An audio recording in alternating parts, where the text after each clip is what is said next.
तो आज मैं आपको अकबर और बीरबल की एक प्रचलित और रोचक भरी कहानी सुनाता हूं, तो कृपया चैनल सब्सक्राइब कर दे। धन्यवाद। तो सुनिए। एक बार की बात है, मुगल दरबार में बादशाह अकबर अपने दरबारियों के साथ किसी मुद्दे पर चर्चा कर रहे थे।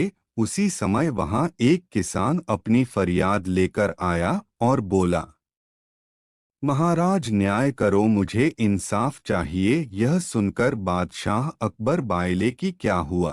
किसान बोला, महाराज मैं एक गरीब किसान हूँ। कुछ समय पहले मेरी पत्नी का निधन हो गया और अब मैं अकेला रहता हूँ। मेरा मन किसी भी काम में नहीं लगता है। इसलिए एक दिन मैं काजी साहब के पास गया। उन्होंने मन की शांति के लिए मुझे यहाँ से काफी दूर स्थित एक दरगाह में जाने के लिए कहा। उनकी बात से प्रभावित होकर मैं दरगाह जाने के लिए तैयार हो गया, लेकिन साथ ही मुझे इतने वर्षों तक मेहनत करके कमाए सोने के सिक्कों के चोरी होने की चिंता सताने लगी। जब मैंने यह बात काजी साहब को बताई तो उन्होंने कहा कि वह सोने के सिक्कों की सुरक्षा करेंगे और उसके वापस आने पर लौटा देंगे। इस पर मैंने सभी सिक्के एक थैली में डालकर उन्हें दे दिए। एहतियात के तौर पर काजी साहब ने मुझे थैली पर मुहर लगाने को कहा। बादशाह अकबर बायले, अच्छा तो फिर क्या हुआ? किसान ने कहा, महाराज मैंने मुहर लगाकर थैली उन्हें दे दी और दरगाह के दर्शन करने यात्रा पर चला गया। फिर जब कुछ दिनों बाद वापस आया तो काजी साहब ने थैली वापस दे दी। मैं थैली लेकर घर लौटा और उसे खोला तो उसमें सोने के सिक्कों की जगह पत्थर थे। मैंने इस बारे में काजी साहब से पूछा तो उन्होंने गुस्से में कहा कि तुम मुझ पर चोरी का इल्जाम लगाते हो। इतना कहकर उन्होंने अपने नौकरों को बुलाया और मुझे मार मार कर वहां से भगा दिया। किसान ने रोते हुए कहा, महाराज मेरे पास जमा पूंजी के नाम पर बस वही सोने के सिक्के थे। मेरे साथ न्याय करें महाराज। किसान की बात सुनकर बादशाह अकबर ने बीरबल को मामला सुलझाने के लिए कहा। बीरबल ने किसान के हाथों से थैली लेकर उसे अंदर से देखा और महाराज से थोड़ा सा समय मांगा। शहंशाह अकबर ने बीरबल को 2 दिन का समय दिया। घर जाकर बीरबल ने एक फटा हुआ कुर्ता अपने नौकर को दिया और कहा, इसे अच्छे से रफू करवा कर लाओ। नौकर कुर्ता लेकर चला गया और कुछ देर बाद उसे रफू करवाकर वापस आ गया। बीरबल कुर्ते देखकर खुश हो गए। कुर्ता इस प्रकार से रफू किया गया था कि मानो फटा ही न हो। यह देखकर बीरबल ने नौकर से उस दर्जी को बुलाकर लाने को कहा। नौकर कुछ ही देर में दर्जी को लेकर आ गया। बीरबल ने उससे कुछ पूछा और वापस भेज दिया। अगले दिन बीरबल दरबार पहुंचे और सैनिक से काजी व किसान दोनों को दरबार में लेकर आने का आदेश दिया। कुछ ही देर में सैनिक काजी व किसान को साथ ले आया।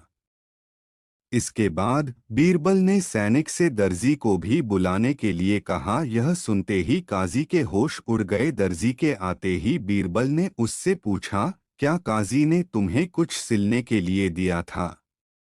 तब दर्जी ने कहा, कुछ महीने पहले मैंने इनकी सिक्कों वाली थैली को सिया था। इसके बाद जब बीरबल ने जोर देकर काजी से पूछा तो उसने डर के मारे सब कुछ सच सच बता दिया।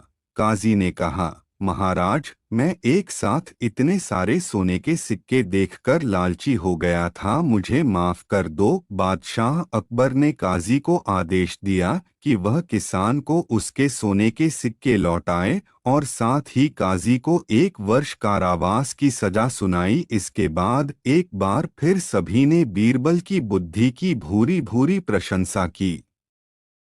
तो हमें इस कहानी से यही सीख मिली कि कभी लालच नहीं करना चाहिए और न ही किसी के साथ धोखा करना चाहिए। गलत काम के बदले एक न एक दिन सजा जरूर भुगतनी पड़ती है। अब आपको अकबर और बीरबल की एक और प्रचलित कहानी सुनाता हूँ, तो सुनिए। बादशाह अकबर अक्सर कई समस्याओं पर बीरबल के साथ चर्चा किया करते थे और साथ ही उनकी बुद्धि की परीक्षा भी लिया करते थे। वहीं बीरबल भी हर समस्या का समाधान बड़े ही रोचक तरीके से करते थे। एक बार की बात है, महाराज अकबर और बीरबल दोनों शाही बगीचे में टहल रहे थे। दोनों के बीच किसी गंभीर मुद्दे पर चर्चा हो रही थी कि तभी अचानक बादशाह अकबर के दिमाग में बीरबल की परीक्षा लेने की सूझी। बादशाह अकबर ने पास में पड़ी हुई एक लकड़ी की ओर इशारा करते हुए बीरबल से पूछा, बीरबल एक बात बताओ, ये जो सामने लकड़ी पड़ी हुई है, क्या तुम इसे बिना काटे छोटा कर सकते हो? बीरबल बादशाह अकबर के मन की बात समझ गए और वो लकड़ी बादशाह अकबर के हाथ में देते हुए बोले, जी महाराज, मैं इस लकड़ी को छोटा कर सकता हूँ। बादशाह अकबर बोले, वो कैसे भला? तब बीरबल ने वहीं पास में पड़ी हुई एक बड़ी लकड़ी उठाई और बादशाह अकबर को पकड़ाते हुए पूछा, महाराज, इनमें से छोटी लकड़ी कौन सी है? बादशाह अकबर बीरबल की चतुराई समझ गए और छोटी लकड़ी बीरबल के हाथ में देते हुए बोले, वाकई बीरबल, तुमने बिना काटे लकड़ी को छोटा कर दिया। इसके बाद दोनों जोर जोर से हंसने लगे। तो हमें इस कहानी से यह सीख मिलती है कि परिस्थिति चाहे जैसी भी हो, दिमाग से काम लेकर उससे बाहर निकलने का रास्ता खोजा जा सकता है। ऐसी ही अच्छी कहानी देखने के लिए हमारे चैनल को सब्सक्राइब करें तथा बेल आइकन को दबाएं ताकि नई कहानी आप तक सबसे पहले पहुंचे। धन्यवाद।